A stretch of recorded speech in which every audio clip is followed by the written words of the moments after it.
Hey guys, that's going live. Okay, I'm live. How's that look? I think I turned this one. Yes, that's it. I'm live. Nobody waiting, nobody in yet. I'm a couple minutes early, so stand by. I'm just gonna take care of some business here.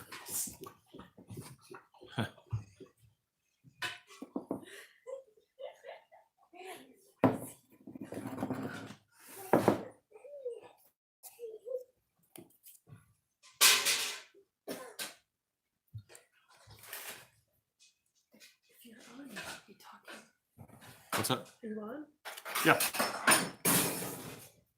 I'm a little bit early though. Oh, there's no So one I'm just- there because it is recording. So It is people are recording? gonna- yeah. Okay. So It just looks like there's nobody there. Oh, there's 4,000 people. That's all right. All right. Welcome to Baker's Green Acres. I am Mark, your host, and this is the Anyone Can Farm live question and answer chat forum for Wednesday, November. What would the date be today? Just for 13th, 2019. All right, so what I've been noticing lately is the more people that come into this chat seem to get directed over to the Anyone Can Farm tribe. And from there, they find Baker's Green Acres Facebook page and also Baker's Green Acres YouTube account, where there's a whole bunch of videos that we've just been knocking out over time, just just kind of documenting our homestead / farming careers. And there's a lot of good stuff in there. And for me, it's led to a lot of other things. All right. And what I thought I'd lead off with tonight was, as some of you may have seen on the Anyone Can Farm tribe this morning, I had a bright idea. And I think it was a pretty good idea. I'm working with a guy out in Maine, a veteran, and I sat down with him last April, and I looked around his farm and stuff, and I sat down with him, and he said, well, I think it went something like, well, what do you think? What do you think I ought to do here? And at this stage of my career in this, I'm about 20 years in. There's certain things that I see that give a guy a real advantage over the next guy. And this guy, his name's Joe Brown. He's looking to do something along the lines that I'm doing. And for me to direct him to do what I'm doing is kind of a sure bet, because he's a GI, and he takes directions well, and he'll do what he's told and things like that to a point. And if I can get him started in the right direction, I think he stands a pretty good chance of having a very effective farmstead first, and then possibly being able to transition away from his day job onto his farmstead, and then he'll be, full-time farming. And in my mind, anyway, if I'm looking in the rearview mirror and I've made it this far, I'll tell you what worked for me. I think the thing that gave us the advantage was way back when, the very first year we were here, I really wasn't sure what I was going to do, because I thought I knew what this was about, but I really didn't. And what we stumbled into was a chicken plucker. There was an Amish guy up the road that showed it to me and said he wanted to get rid of it. And I never even heard of a chicken plucker. I thought you pluck chickens by hand. But then I looked into it, and I bought it from him. I put a motor on it, and then we ops checked it, and it worked fine. We were, I think, maybe on our very first time of butchering our own chickens with this chicken plucker, and our county veterinarian pulled in, and she said, "Oh, you guys do chickens. Would you like to do the youth show chickens?" And we said, "Yeah, I guess so. I don't know what." And I didn't even know what we charged the first year, but the first year we did somewhere around 1,500 chickens, and we were very inexperienced in it. I was still working in town. You know, I had retired from the Air Force, but I had a job in town. So we were doing this at night and on the weekends. Super stressful. At one point, I said, I don't want to do this, but it made money. And so we started to see where if we can process animals here, it's something you can do. And we have two butchers that are in the neighborhood here, I'd say within a 30-mile radius of us, and they do beef and pork, but they don't do poultry. So we didn't understand the whole principle of, you know, don't do what somebody else is doing because they take it kind of personally. Didn't understand that at the time. And so I had thought that we wanted to have a butcher shop here and do everything, beef, everything, but I didn't know how to do beef. But anyway, we learned, we developed, we started doing beef, but then we found out how difficult it is and how much more facility you need and all this stuff. So we stayed with chickens. So long as we stayed with chickens, they seemed to send people to us, and we did a lot of chickens. And the next year, we did a lot of chickens. Then we got a new plucker. Then we started raising a lot of chickens. Then we started working with a distributor that distributed our chickens.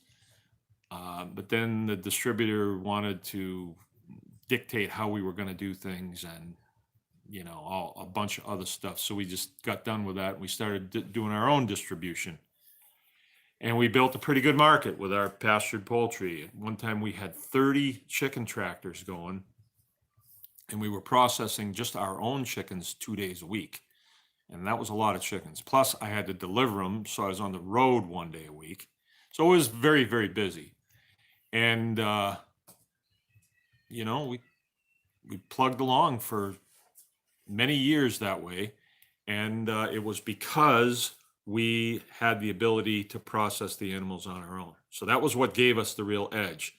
So when I'm talking to Joe Brown, I say, hey, you ought to do this. I mean, he lives in a place in Maine where there's no other processors around to do poultry, and it's something he could do. And so I said, this is what I would do if I was you. We looked at some equipment that he could get. He wound up getting the equipment, and now he's at a place where he's ready to make the next step. All right, so not much more poultry is going to be processed this year for him. So now he's got to make some decisions. Okay, how do I want to start off next year? Oddly enough, my kids are watching a movie called If You Built Field of Dreams. And in the Field of Dreams, the voice from on high says, if you build it, they will come. Well, people like to raise chickens, but they don't want to process chickens. They don't. So you have all kinds of people that come with their chickens. I mean, every Friday we have a slew of people that come here with their chickens. We process the chickens. They pay, and they pay gladly because they don't want to do the guts. They don't want to do the blood and guts. I get it. But as I say to you a lot of times, the difference between a successful homesteader and an unsuccessful homesteader is the successful homesteader is willing to do what the unsuccessful homesteader is not willing to do. And you can interchange homesteader for farmer, for baseball player, for, you know, anything. So in the homesteading business, small farms business, if you're willing to do this, even if you're not willing to do this, you need to look at it. And so this morning I thought, I'm going to make some videos and send them to Joe Brown, guy I'm mentoring, and help him to understand the psychology of it, some of the facilities that you need, the minimums, the maximums, the what has worked, the what hasn't worked. And I thought, well, if I'm going to do that, why don't I just post it on the Anyone Can Farm Tribe page? Because that's what that platform is for. So all of a sudden it clicked. Okay, that's what I'll do. And then the people that are on the tribe know, come here Wednesday night. If it's not perfectly clear and you have to ask a question, this is the place to ask it.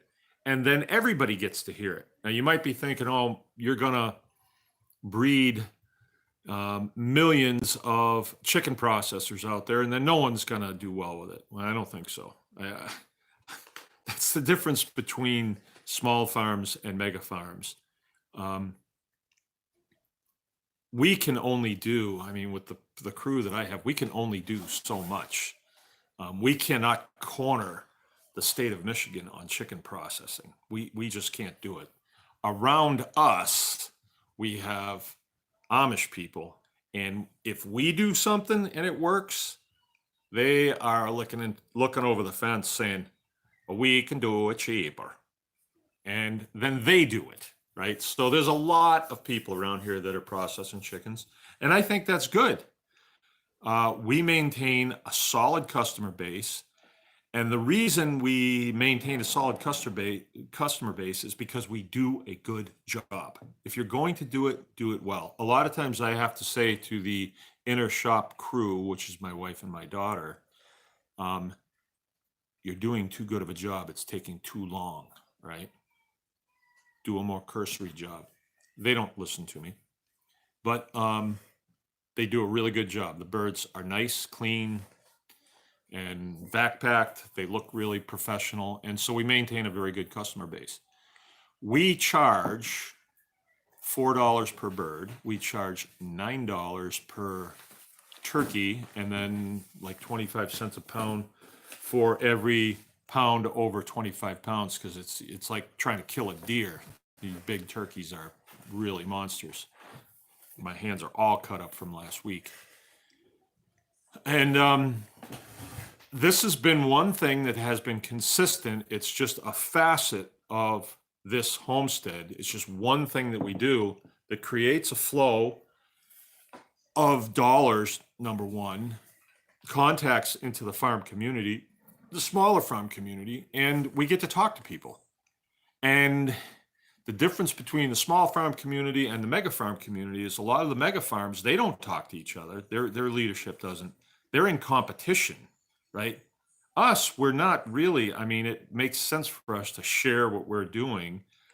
Same as being in the military, I am trying to train my replacement always, so that when I go on to my next job, or I slip on a banana peel, as happens in the military sometimes, and you get hurt, there's somebody to take my place. So somebody comes along in this community and sets up a good operation, and I mean a good operation, not one of these rinky-dink Amish operations, and they can do it as good as we can, and they can take over for us. We'll go on to the next thing.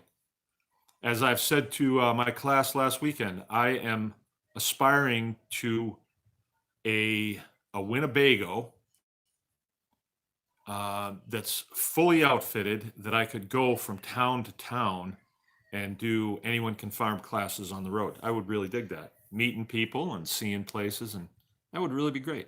Don't know if it'll happen, but it's on the list. And we do a few Anyone Can Farm classes on the road now, and really like it. It's really fun to go to somebody else's town and teach. That's how we got into this. There was some Austrian people that came here from Austria and taught us how to do the seam butchery on the Mangalitsa pigs. And we probably picked up about a tenth of what they taught us, but we've developed it. And, now we teach it. We teach what we know. I don't teach what I don't know. There's way more that I don't know. But as time goes on and my understanding comes up on it, I'm able to do it a little bit better and a little bit better. And great, we're trying to train some replacements on that. We got people in New York that want us to come out next year and do a class for them. when I'm out there doing the class, I am training their people, right? But I'm also training the host farm to take over. I'm training them that after a couple times, you all are going to be doing this because I'm not going to be able to come here. I'll be going out to Minnesota at that point, or someplace else. I'm not just going to keep going the same places every year. So the idea is to make this thing fan out. We tell two people and they tell two people, that type of thing. That's how a wildfire starts. And really that's what we need. I mean, people want this information and there should be a lot of it flowing, and nobody's got a corner on the market. Some people are better at it than others. There are some instructors you're going to like their message better than others, and those are the ones you're going to want to listen to.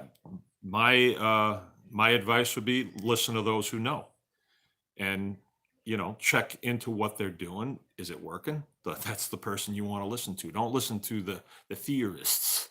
The theorists, sometimes the internet's full of the theorists, and that's all they have is theory a lot of times. I want to learn from somebody that has done the thing. If you do the thing, you will have the power. If you don't do the thing, you will surely not have the power. That's Emerson, by the way. All right, so I had this idea this morning, and I enunciated it on the tribe that I would do like a 4-part series, and I started kicking it around today, and a lot of people seemed interested in it. So the butchering part of it is sort of the choke point in a farm operation. Not anybody can raise cows, not anybody can raise pigs, not anybody can raise chickens. It's not for everybody. But if you make that step, if you raise pigs, let's say, the next step would be if you could process them on your homestead. Can you do it legally? Absolutely, they're yours. And this is a Fifth Amendment issue. If you need to look at your Bill of Rights, your U.S. Constitution, please do that. But the Fifth Amendment says that your life, liberty, and property, which is your process, is protected under due process of law. When these state agencies get involved, what they do is they coerce you into a contract, and your customers would also have been coerced into a contract. And if you go outside of that contract, then they haul you into court over it. But if you make no contract with them, i.e. you get no license, then you've made no contract with them. If it's your pig, it's your process, it's protected under the Fifth Amendment. Fourth Amendment says that your property is protected as well. You're safe in your affairs and your business, so long as you're not doing something that's illegal. And processing a chicken is not illegal. It's not. So there you go. I'm going to do that on the tribe. I'm going to do I think a 4-part series, and I think we're going to talk about facilities a little bit and just start the conversation, and then people can chime back in on this if you need to. If you don't need to, I guess I'm doing my job, and I'm making it clear enough where you can just go ahead and do it if you want to. And we'll see where it goes. But let's see, was our class last weekend? Or the weekend before? It was the weekend before. Okay, so we're done with classes, and I'll just tell you this. Because we're a processing facility and, we're out there, people around here know, and I think it's on our website as well. We had a lady call us this morning that was in a real bind. And she's got 90 turkeys that she needs processed.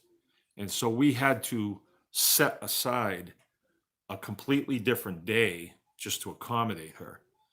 So why would we want to do that? Oh, we just love being abused by turkeys. No, it's a stream of income for our family. And the person who was going to do it for her punked. All right. So that's one of the things not to do.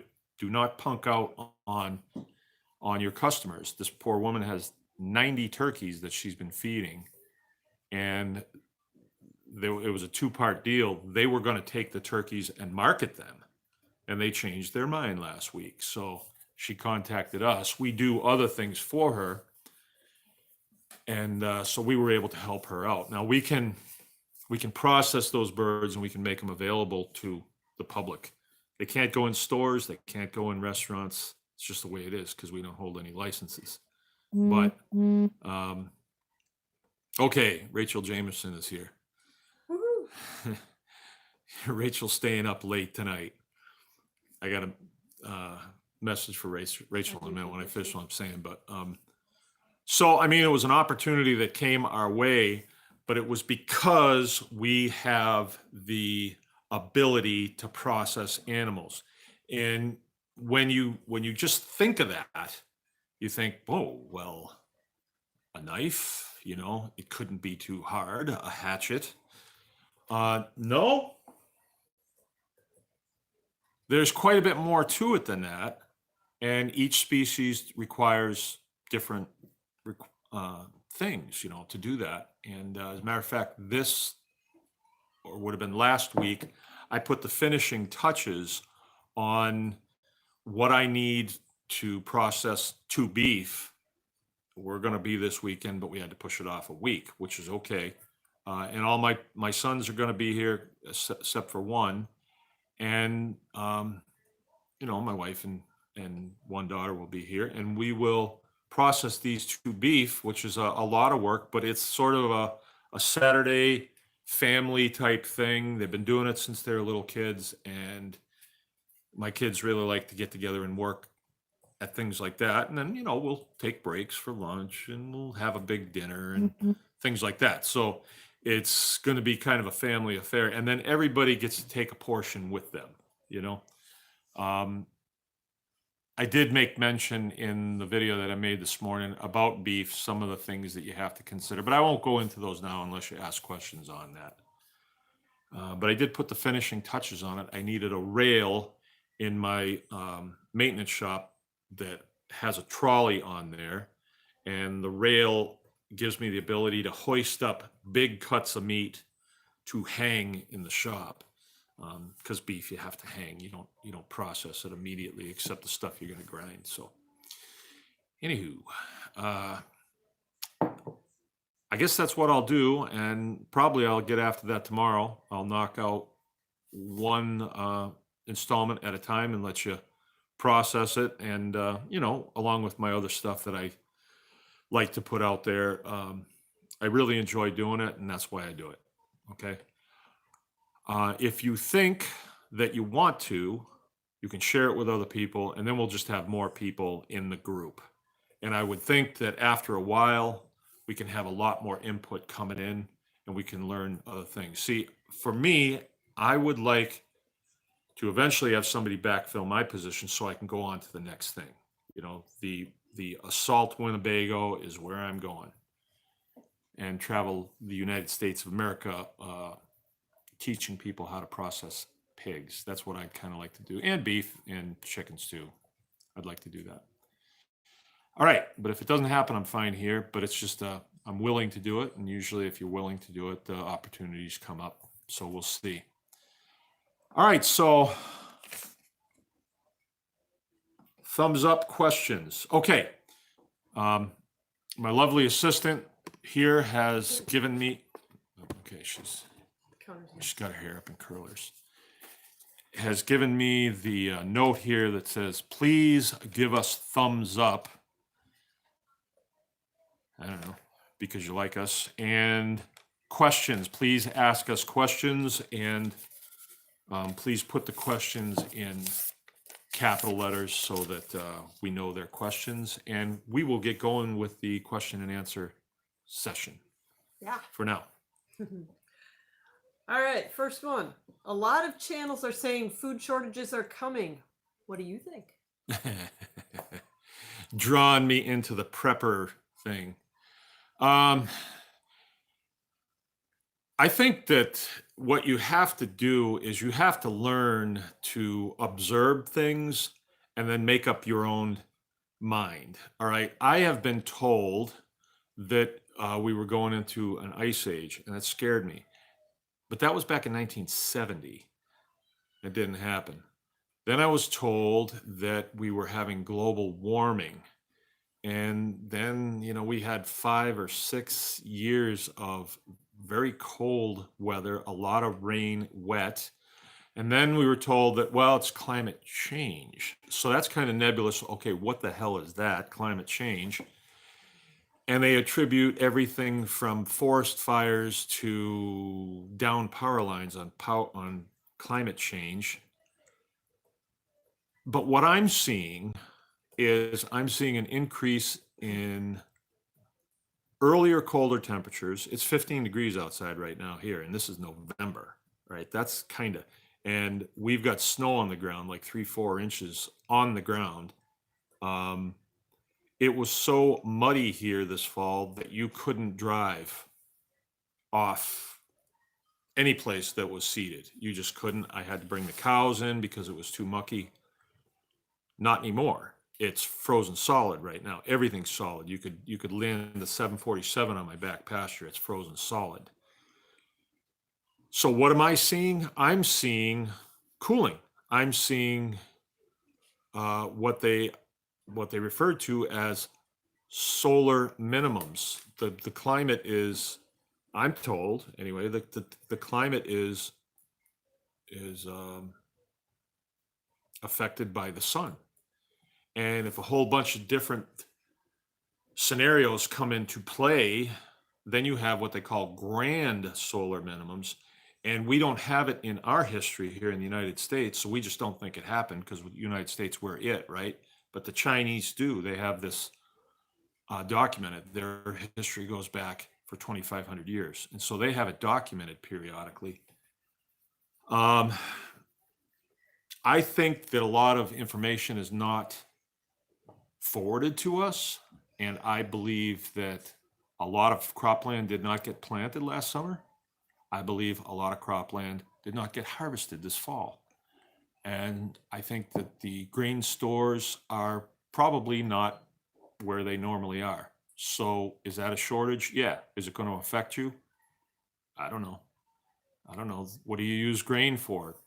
The United States now, they take grain and they feed it to cattle. And they make ethanol out of it. Does that make sense? Not to me, because I'm a grass farmer. I don't think that I would use corn to make fuel. I think I would use oil to make fuel, or wood, or things like that. It doesn't make sense to me, but I'm not in charge of that. But I am in charge of this 80 acres, and I choose to keep it in grass because of the trends that I'm seeing. I didn't fight with mud this fall. I didn't, because we're not harvesting anything in the fall. I only took one cutting of hay, and then my second cutting, I'm grazing it. And my cattle are still out there right now, pawing down through the snow and eating grass. There's a bale up here in the barnyard, and they can come up and get to it, but they prefer the grass that's out there that I left, that I did not cut, that I stockpiled. So I'm glad I did what I did. I'm glad I didn't have to spend the diesel fuel to try and harvest in the mud like a lot of guys I saw doing it. I don't know. Maybe they enjoy it. I don't know. It didn't look like fun to me, but They didn't I'm look. not They didn't have involved. smiles on their It faces. didn't look too enjoyable. No. And I know that those tractors don't get as good a fuel economy as the trucks do, and they had to use tractors and wagons to catch the chopped corn. And anyway. So what do I think's coming? I think grand solar minimums. That sounds about right to me. Is that the only thing that I see? No, that's not the only thing. I was a Boy Scout. I had some excellent leaders, and when I was in the Boy Scouts, I was taught to be prepared. And then I had a couple of incidences happen to me while I was in the military where I thought I was smarter than the people that were above me, the sergeants above me, that told me to make sure I had this and make sure I had that, and I didn't. I tell you, going 4 nights without a flashlight, bad thing. I didn't want to bring it because it was heavy.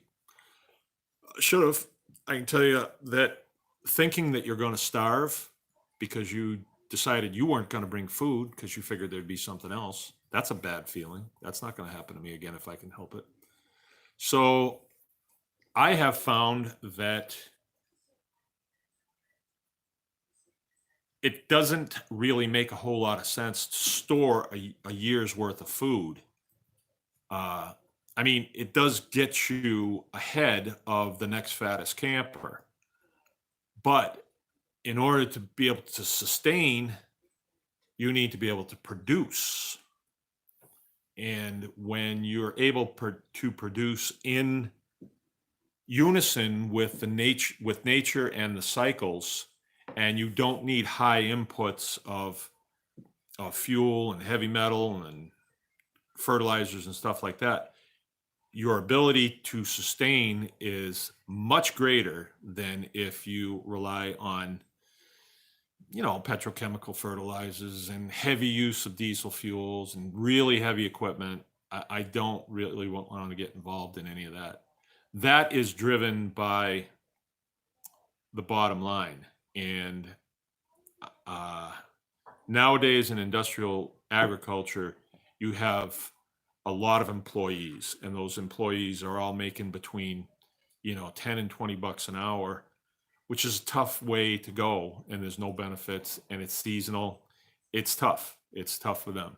A lot of them are retired guys and they're doing okay with it, but it doesn't really seem like a good place for a young guy to get in. But you're asking me about food shortages. Do I think they're coming? I think they're here.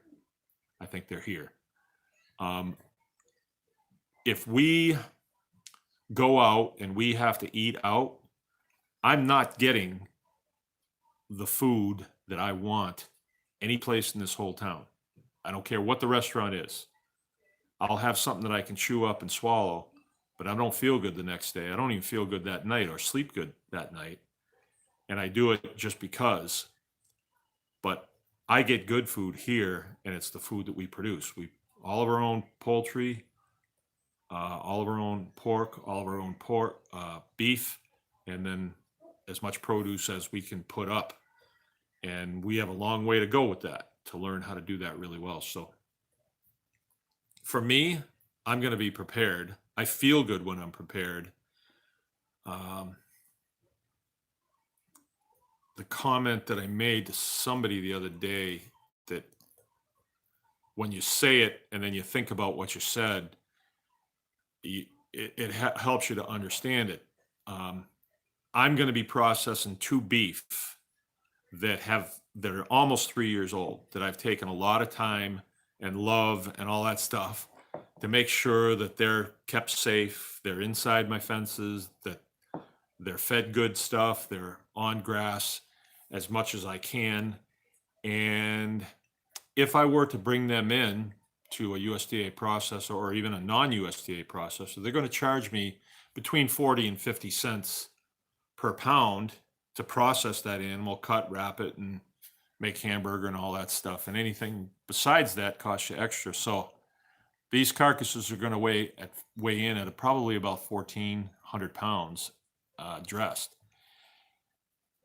So that would be, for the 2 of them, it would be a heavy duty check that I'd have to write. And if I do it myself, yeah, I give up a day and I work with my kids doing it, but I'm actually not paying out $1,500 for somebody else to do it. In a way, I'm paying myself to do it. And when it's all in the freezer, it's not only am I not putting out $1,500, I've got all that beef in my freezer, and it will sustain me and my family very well, I might add. And maybe some of it will even trade off, for things that we need. I doubt it, because I really like beef, but maybe we will, and then my kids will take their share of it too. So it's a win-win, but the choke point on that is our ability to be able to do this and our willingness to do this.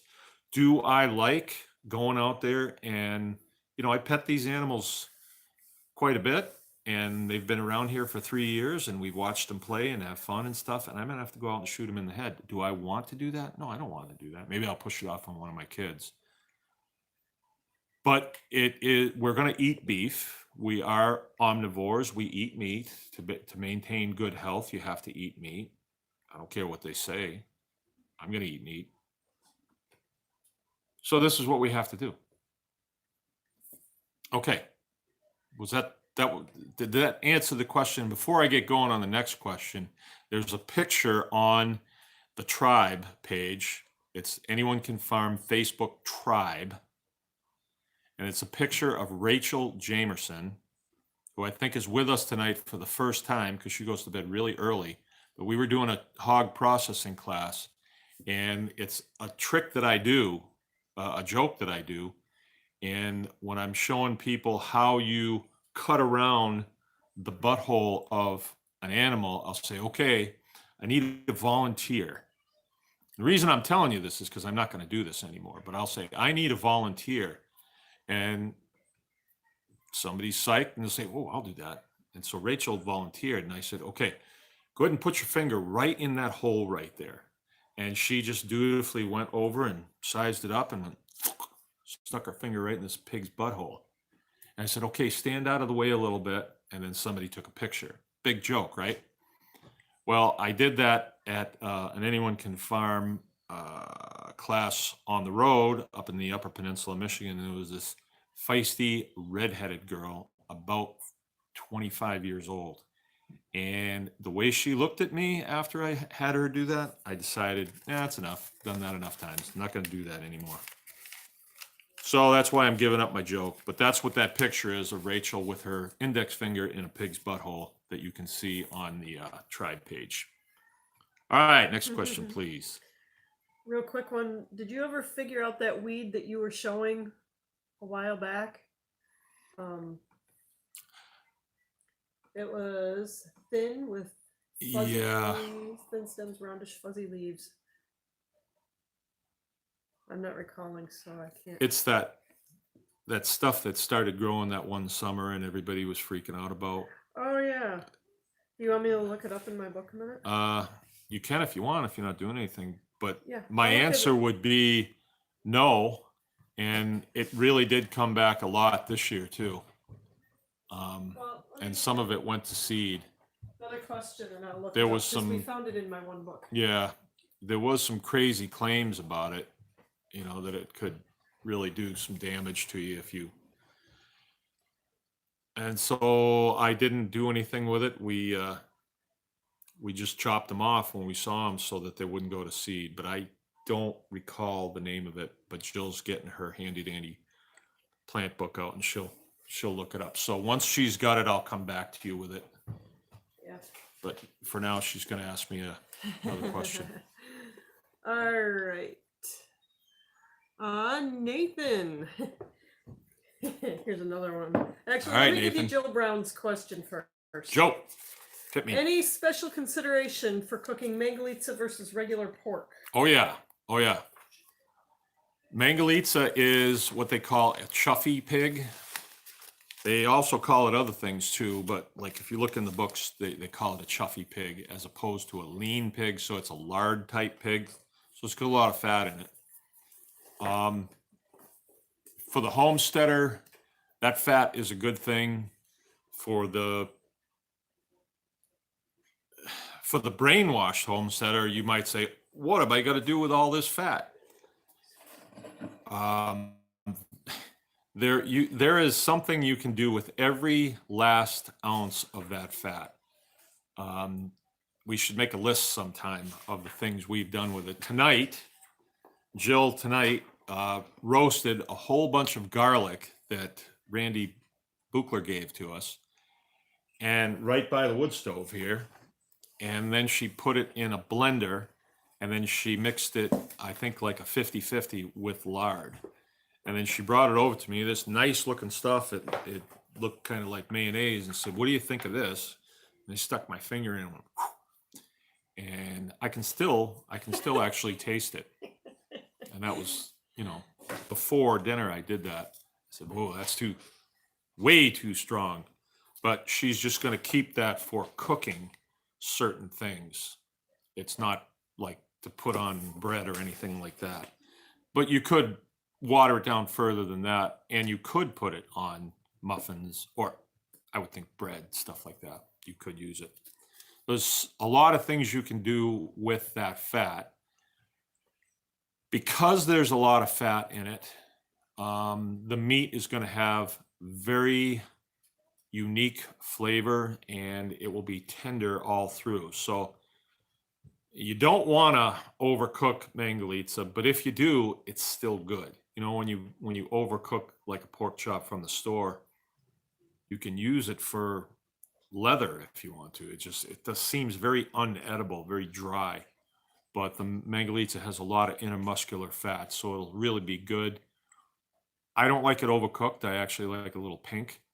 I'm not too worried about the ghostly stories about trichinosis and all that stuff, because we don't feed garbage to our pigs, and trichinosis is kind of long gone. They're not getting hog chow or anything like that, so they're very clean. Looks more like beef. Special, yeah, low and slow. So the notion that you have to cook stuff fast is probably a bad idea for Mangalitsa, or really anything. Low and slow is the way to go for really good. Can you think of anything? Any special considerations for cooking Mangalitsa? You're going to get a lot of fat drippings. Save them, and then keep them right there by the stove. They're shelf stable. And then you can use them when you're the next morning. If you're going to fry some eggs, you can put, use that as shortening in the pan instead of butter.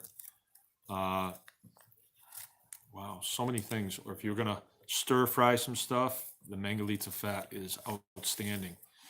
It's outstanding if the animals are fed properly. If you feed them like hog chow, they're going to taste like pig. They're going to taste like pigs smell, because that's what hog chow does to pigs. That makes them stink, makes their manure stink, because of what's in it. There's raw protein in it, and you just want to stay away from that. There's a lot. I go into that a lot, and it's kind of one of those things that's hidden in plain sight. And even though I say it to people, they still will go and take the word of the guy at the feed mill that maybe, has worked there for 20 years, and he knows all about pig food. But I would stay away from hog chow, and then your fat is going to be all it can be. Have your fat be all it can be. How's that, Joe Brown? Good. Yeah, you can bake with it. You can bake with the fat. When you butcher a Mangalitsa, there's going to be a whole lot of fat, and you're going to want to do things with that. There's two grades of fat. There's the internal, and then there's the back fat. The internal is known as the leaf fat, and when that's rendered down, it's the leaf lard, and that's got way different characteristics than the back fat does. And the list is long, man. There's some good books out there, and maybe we should bring those up and show those books one of these days. The Mangalitsa book, charcuterie book, Salumi is another book. They're all books by authors that we've known and met. So maybe Joe will put those in the description. That'll be a big help. Lots of information out there. I will as I go here, so it might take me a few minutes. All right, stand by. Next question. Yeah. So then to look that up, it's called velvet leaf. Teasel, that's the one that had come up, the Lyme disease, but the one that came up in the squash garden is called velvet leaf. And it's another edible invasive. So I'm sure I'll be talking about it next year. But it's not that one, that's a different one. Oh, it's not that one. Well, I wonder why you handed me that. I should have listened to you. Sorry. Right. That's the one that people were calling the mammoth pigweed that's really poisonous. Yeah. Not the same thing. We had that a lot too. Okay. All right. So. All right. Next question. Yep. All right. Since no one's asking other questions, I'll give you Nathan's question. All right, we need some more questions to come in here. He saw on our videos as he was catching up on everything that we had a problem with pesky inspectors in a local meat market several years ago, and he was curious about how that came out. Pesky inspectors.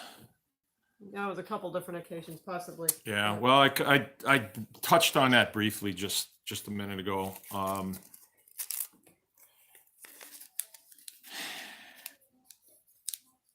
We couldn't expect anything else from them, all right?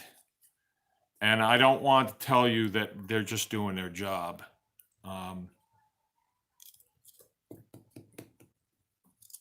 Here's the deal on it. In the United States, we are governed, we're a representative republic, and we are governed by a constitution. When you hear people say, return to rule of law, what are they talking about? What is the law?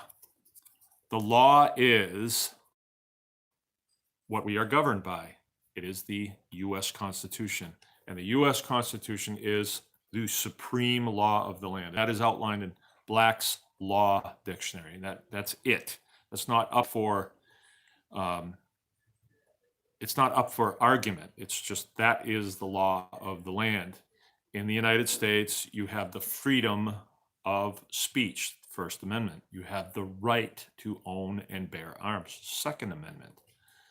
Third Amendment, you're free from having soldiers being billeted in your homes unless it's during a time of war.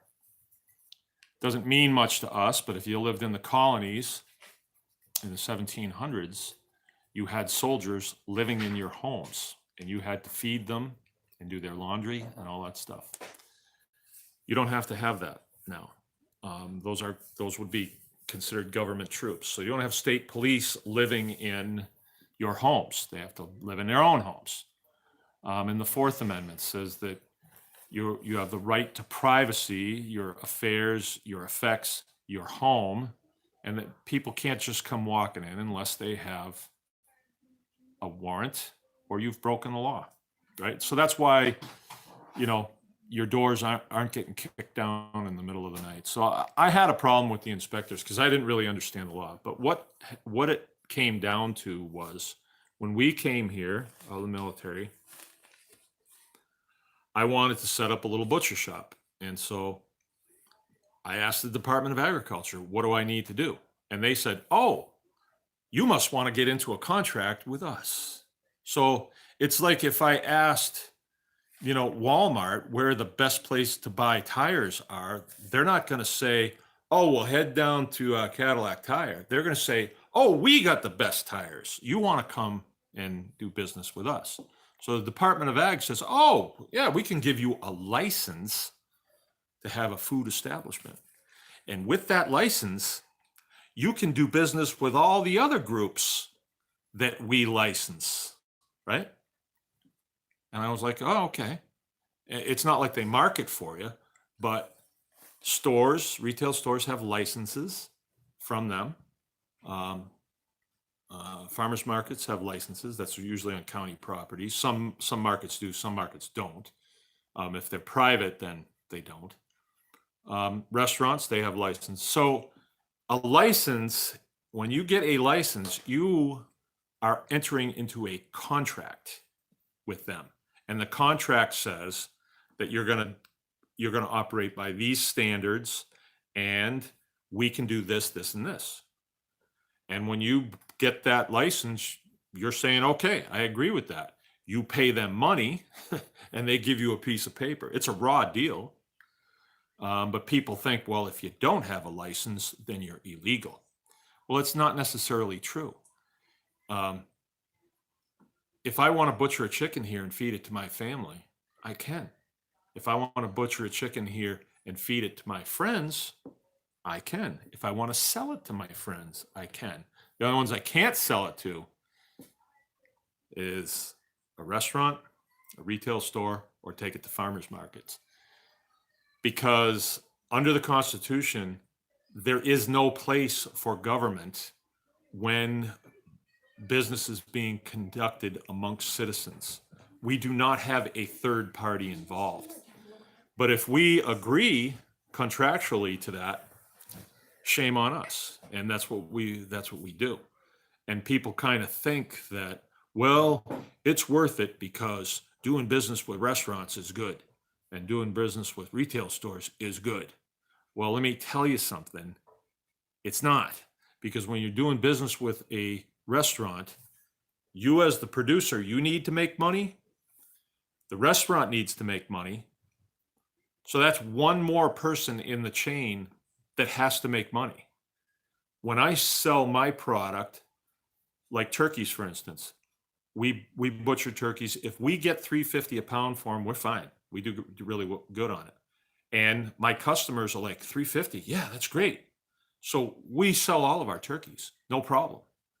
But if I sell my turkey to a retail store, they're going to say, $3.50, that's kind of a lot because I got to put it up 33% to get my cut. And so then by the time the customer sees it, it's, $6, $7 a pound. And they're saying, wow, for a turkey, that's kind of a lot.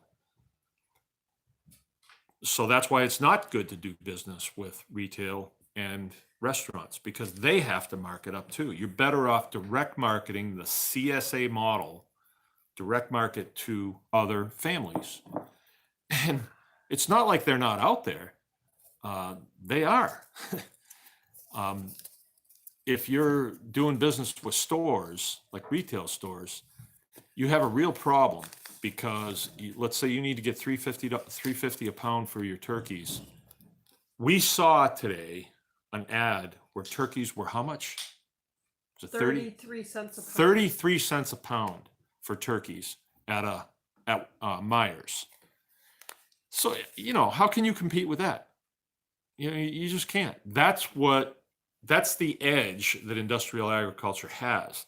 Now, how do they do that? You'll have to ask them. I don't want to go into it. So the question was, were they pesky inspectors? No, they were doing what they were doing what was allowed to them under the contract. Yeah. So do I want to pick a fight with other citizens? Yeah, but I'm not gonna. So we figured the way to go with that was just when it came time for us to renew our license, we didn't. Therefore, no contract. Therefore, I told them, don't you ever come up my driveway again. And they were like, okay. What happens if they come up my driveway? They're trespassing then, right? They're not Gestapo. They're not food Gestapo. We do this contractually. U.S. citizens do this contractually. And a lot of this stuff is going to be made known to people as time goes by, because we think that I've heard a lot of people say, well, this ain't a free country. You have to get a license to dig a well. No, you don't. Dig a well. It's private property, They have no authority on private property. Well, we don't want to go there. No, actually, Paul just shot up here, and I'll pass this on to you too. Right. He had an inspector tell him he couldn't butcher a pig with a customer on his property if they bought the pig from him. Can you speak to that, please? Sure. Paul. Where's Paul again? Is he in Kansas? Kansas. Paul, I need you to get a copy of the Bill of Rights to the Constitution, right? First of all, they can say whatever they want to you, That doesn't make it law. What you need to be doing is going to the Constitution and say, how does what this person has just said to me square with the Constitution? The Fifth Amendment says that your life, your liberty, and your property, your life, you know what that is, your liberty, that's your freedom, your property, that's your stuff, it's also your process, is protected under due process of law. Is there a law that says you can't butcher a pig? Nope. No. Is there a law that says you can't butcher a pig and sell it to your neighbor? No. If you enter into a contract with the Department of Agriculture. They've got a list of regulations and rules that are part of that contract. It's just like when you get a phone. There's a contract that you enter into. So just don't enter into a contract with them. And then back up one amendment to the Fourth Amendment. How is that inspector going to gain access to your property without a warrant? You would have to invite them. Somebody that's just told you you can't do it, are you going to invite them? Don't invite them. If they show up, say, you're not invited, please leave. And then butcher your pig and sell it to your neighbor. What are they going to do? Well, and if he's already What are sold they gonna it do? to the customer, it's the guy's pig that the guy's. All right, now let me processing talk to himself. that. Okay. Right. So Let's then say- you really can't say anything. Let's say you sell, let's say you're raising pigs and somebody says, hey, I want to buy a pig from you and I want you to butcher it for me. Okay. You sell it to them live. Whose pig is it then? It's their pig, right? And they say to you, I want you to put lipstick on that pig. Okay. Can you do that? Well, it's their pig. They want you to put lipstick on. They're going to pay you to do that, provide a service. Do it. It's between you and them. If they want you to manicure its hoofs, do it. If they want you to kill it and cut it up in pieces so they can eat it, is it against the law? Is there a law? There's no law. Take it. There is no law because you wouldn't be able to, if there was a law, you wouldn't be able to buy pork chops at the IGA. So if it's against the law and only guys that work at the IGA can do it, then I guess they got that one past us, but that's not the way it is. If you produce something and you want to sell it to somebody, unless it is regulated by law. So if you want to get down to brass tacks on that, just for fun, get a hold of that inspector and say, can you please forward the law to me? And they're going to forward something, some sort of regulation that has to do with their contract agreement, but you're not going to enter into their contract. And if they say something like, well, if you do it without being in a contract with us, then it's against the law. They're really going out on a limb there, because what you need to know about the departments too, the departments are sort of like contractors. They're sort of like military contractors. The governor hires these departments to carry out the duties that he needs done. The governor's job is to maintain governance in the state. And so he hires these, but they go way overboard. They go way overboard because they're bureaucrats, and most of them, I didn't really want to go here, but I mean, you need to know this. Most of these bureaucrats are parasites, all right? They're the parasite class. They're overeducated idiots, most of them, and they like to feel important. So they love to tell you things like that. And I think some of them actually believe it. But the rubber meets the road where when you say, well, what are you going to do if I do it? And then you do it. What happens then? Now, I had a guy that was at a pretty good friend. He was at a farmer's market, and he says, I'm doing it.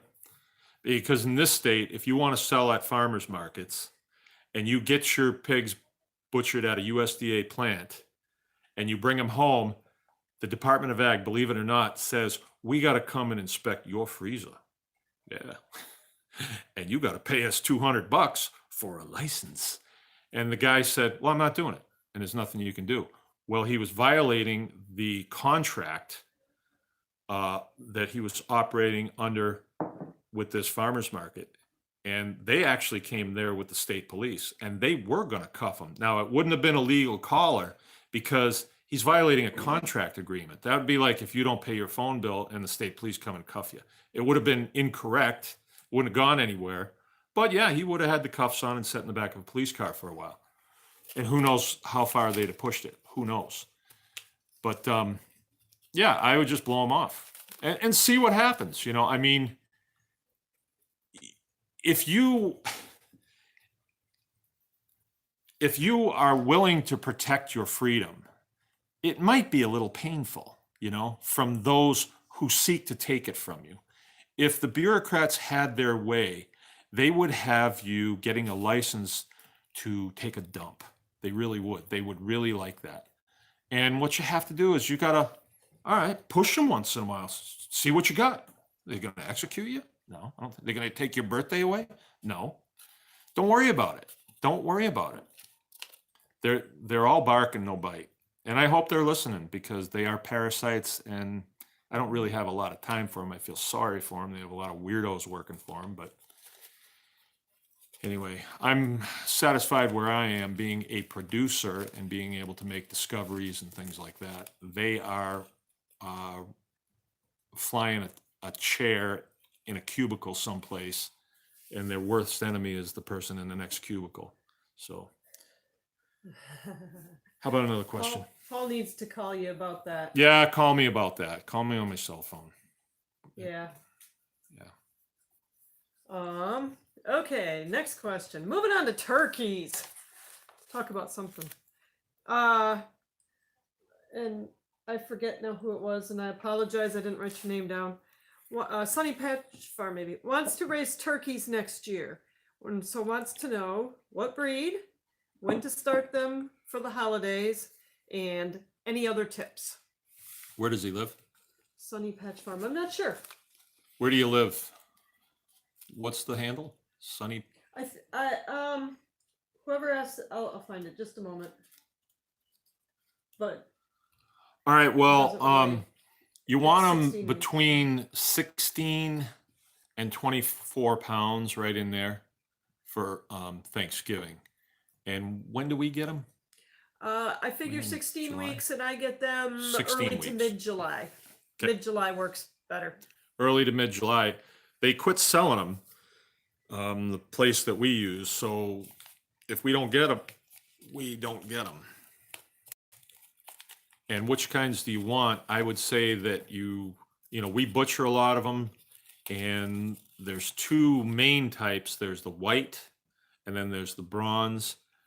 When the clothes are off, you can't tell the difference, Except white ones clean up better. White ones clean up better, but the bronze ones, they're the classic looking ones. I think it's a pretty classic looking carcass too. The white ones look a little too white to me. They look a little too sterile. But we've got the white ones, out on our field right now. So, yeah, I guess I don't know that there's a big, foxes take them both. Do they taste any different? I don't think so. No. Nope.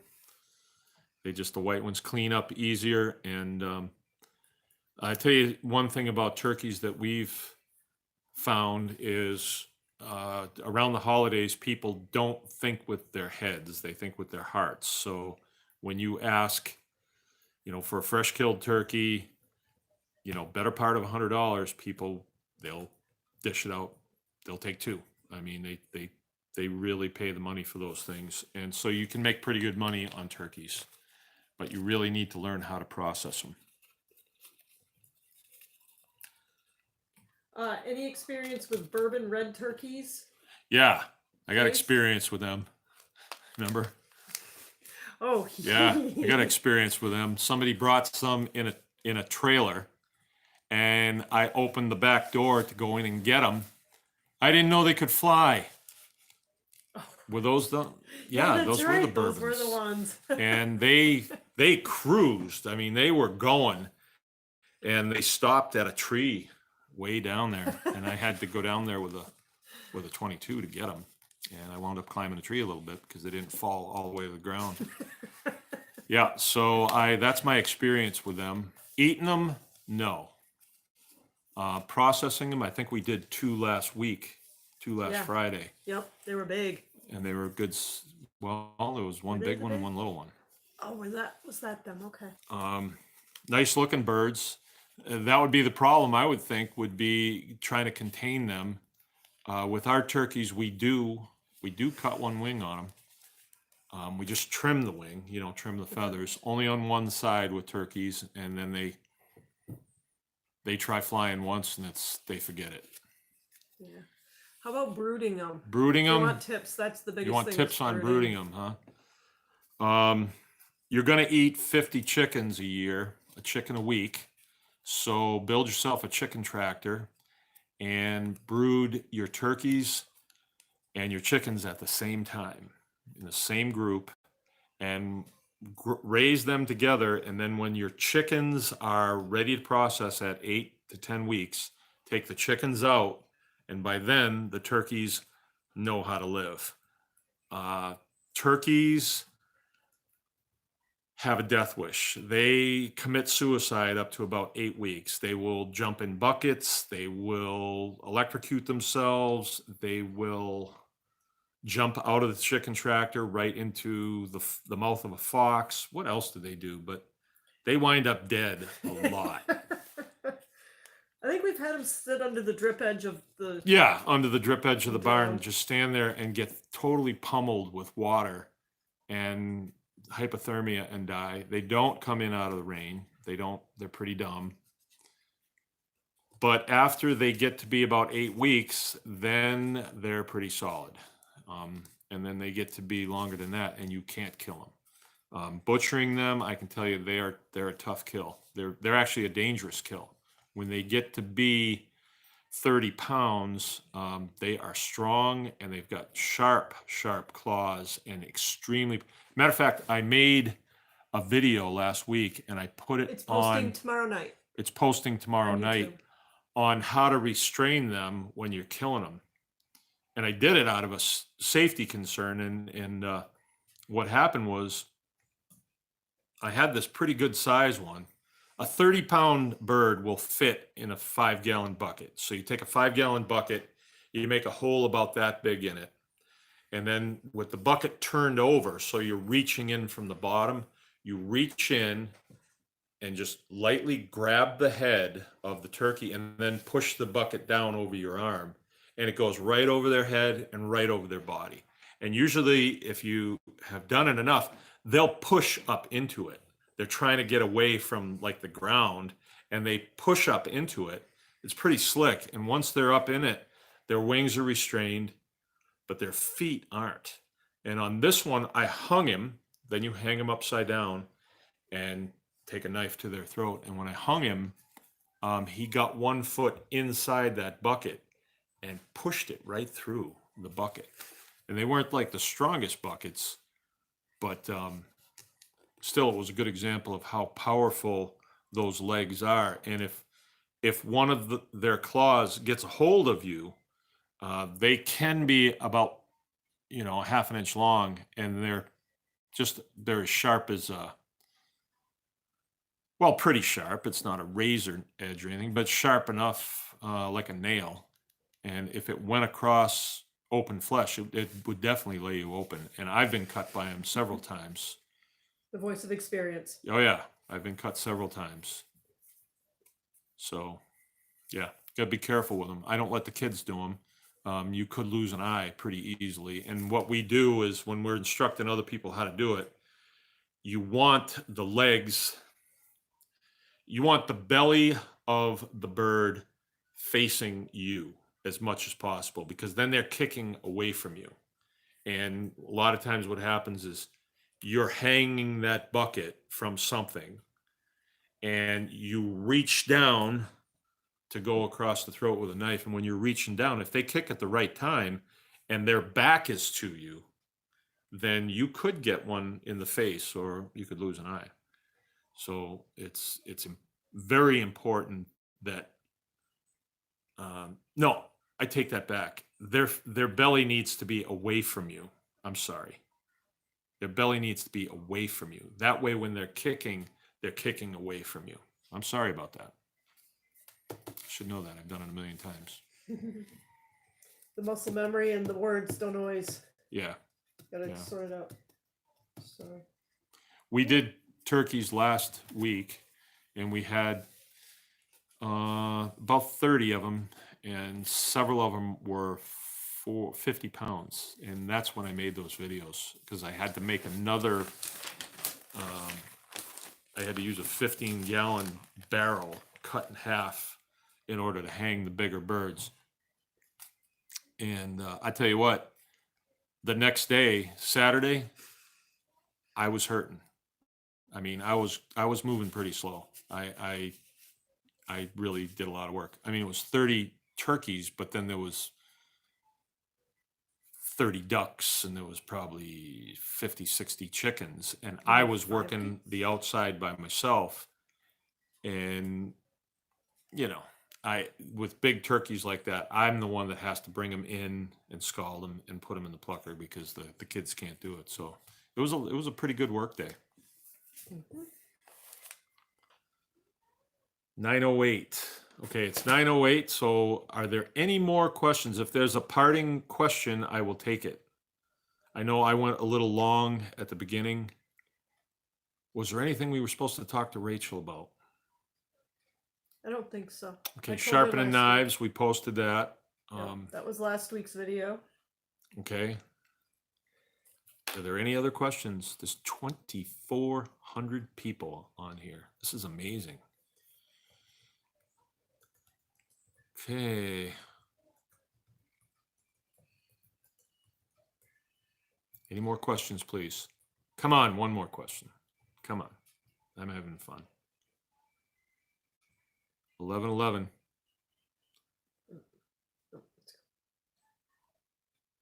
Okay. See you next week. It's Mark Baker's Green Acres. Remember, anyone can farm. Please go over and try to get on the Facebook Anyone Can Farm tribe page. We'll let anybody in, you know. Oh, are 2-year-old chickens too old to eat? No. 2-year-old chicken, we're probably talking a layer. And no, they're actually really good, but you have to do it right. They are what's called a stewer. And so, okay, there's another good question too. Yeah. What you want to do with those is pressure cook them and then pick all the meat off or let it all fall off. And you can either freeze it or you can can it. But that meat is the meat you want to eat. You know, make like chicken salad with it, chicken salad sandwiches. Oof. Put the olives in there. Ooh. I think I need one now. The next question was, what was the biggest Mangalitsa that I've ever processed? And I would say we did Greg's, and they were like 5 or 6, weren't they? Yeah. Yeah, they were big. Your scale went to 500, and they Oh, that's exceeded right. it, My scale only goes to 5, and it maxed it out. like right away. Yeah. So probably a 600 pounder. And I can tell you that the whole notion that, wow, that's too big, that comes from university books that are geared towards the agricultural industry, all right, industrial ag. So the reason why they say a 280-pound pig is the size would be that's the weight where the feed to weight gain coefficient drops off.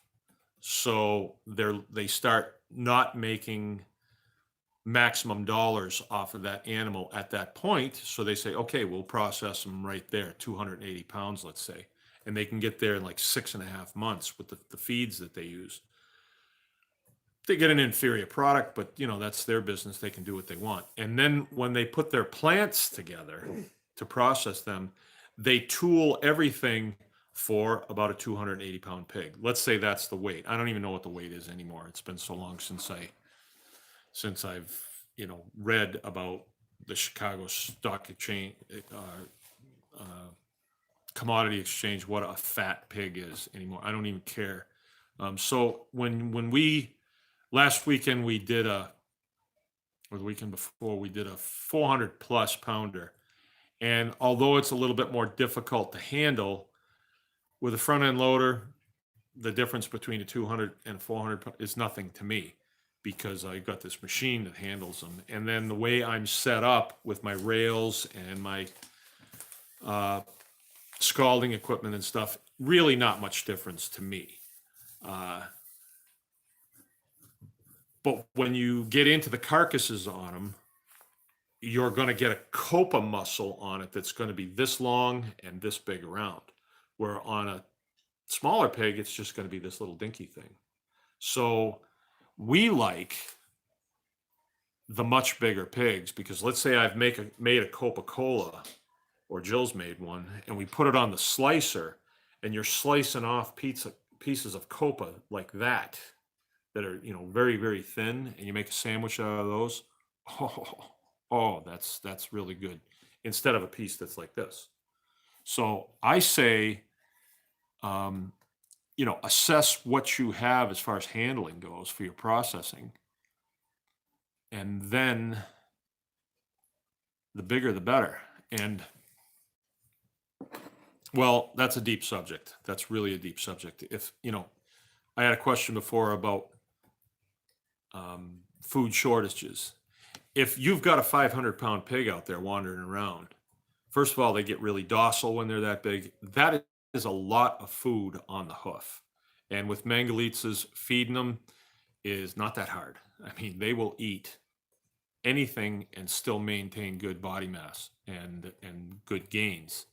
They'll eat straw, they'll eat hay, they'll eat maple leaves, they'll eat weeds out of a pasture, they'll eat pumpkins, they'll eat cherries, they'll eat apples, they'll eat corn, they'll eat corn stalks, they'll eat turnips, they'll eat field peas. I really don't think there's too much that they won't eat. Banana peels, they don't seem to like too well. But I can't think of very much that they won't eat. So you can have a lot of stored sustenance for your family out there on the hoof. And when you get ready and you need it, it's there. And you have more than just lean, you have a lot of fat, and so on and so on. So, but you have to have the skills to be able to do that. So that's the plan. How's that? Are there any more? Yep. No more questions? No more? Yep. Or no? New England Endler. If you could have only one rifle, what would it be, and what size round? I contemplate that a lot. I mean, if you are talking about me being here and one rifle to do everything, not just butcher with, then that's a no-brainer for me. I mean, everything from shooting deer to shooting big pigs to shooting all that, and it's a no-brainer. That would be like a 308. It's a 30 caliber bullet. Now, when I'm butchering, do I use a 308? Absolutely not, because a 308 is far too powerful, and it will actually do a lot of damage at close range to a pig, and it would ruin. I mean, it can ruin a lot of meat. If it goes through the head here and then that bullet travels down, it can blow out the copa muscles. It can blow out a jowl. And so what we try to do is use the lowest horsepower gun possible. I never show anybody shooting pistols because it's just, unless you've been in the military and you've fired, 500 rounds a day for a 4-week period, I don't recommend anybody use a pistol. Because it takes a lot to be able to, hit things with that. I have friends that shoot pistols really well, and they can hit things at long distances. And, I certainly have shot pigs with a pistol before, but I don't teach people to do that. I've shot cows with a pistol before. So what I use is a 22 Magnum. It's a little bit more horsepower, but then I counter that with a really radical hollow point bullet, because what I'm after is that bullet to go in and stop. I'd ideally like it to go in about an inch and stop and transfer all of that energy right into the skull of that pig, but not touch any of the meat. That's what I'd like. Do I get that? Not all the time. I shot one last year and I was using the wrong bullet, and the bullet wound up down in the jowl of the pig. And the guy that took the jowl from here wound up finding it in his meat slicer. So that was not a good thing. But that's what I'm trying to prevent. But if you did that with a 30 caliber round, no, that bullet would go clean through and it would do all kinds of damage all the way through. So you don't want to do that. But if I could only have one rifle, there's no doubt in my mind it would be a 308. That's it. 7.62 NATO. That's it for me. I mean, it's not the most powerful, but it's not a 223. 223 is good too, but you know, you can't really, they don't have much energy when you get out there a little ways for, you know, my purposes anyway. So I don't know if that was the question that you exactly were asking, but I contemplate that a lot myself. How's that? Are we out of questions now? I got one more for you. Okay, one more. Okay, no more questions now. How many pounds of veggies can a 30-week-old pig eat per day?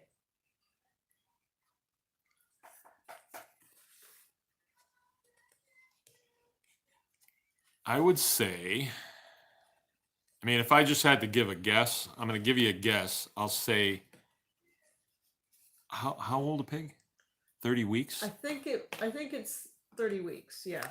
30 weeks. So 30 that's W.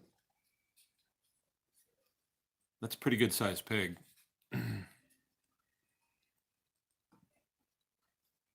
I'd say they could go through 20 pounds of vegetables, depending on what vegetable it was. But I think what you're asking is, what's the requirement going to be? When you're feeding pigs, if you want them to get big, if you're feeding them for slaughter, then you want to feed them enough to where when you go to feed them the next time, there's just a little bit on the ground, just a little bit, or in their feed, or however you're going to do it. We feed on the ground, you know, because feeders, they knock them all over the place. And I don't do automatic feed because I'm not feeding granular feed or pelletized feed. So it just doesn't work the way we feed. And I feed them as much as they will take. And if we go out there the next day and there's still a bunch of feed out there, I don't feed them that day. I want them to clean it all up. So, no, not a 243, not a 243. The reason why you don't, sorry, different question, but the reason you don't want the 243 is it's not common enough, right? I'm not talking the ballistics of the round. A 308 is 7.62 NATO.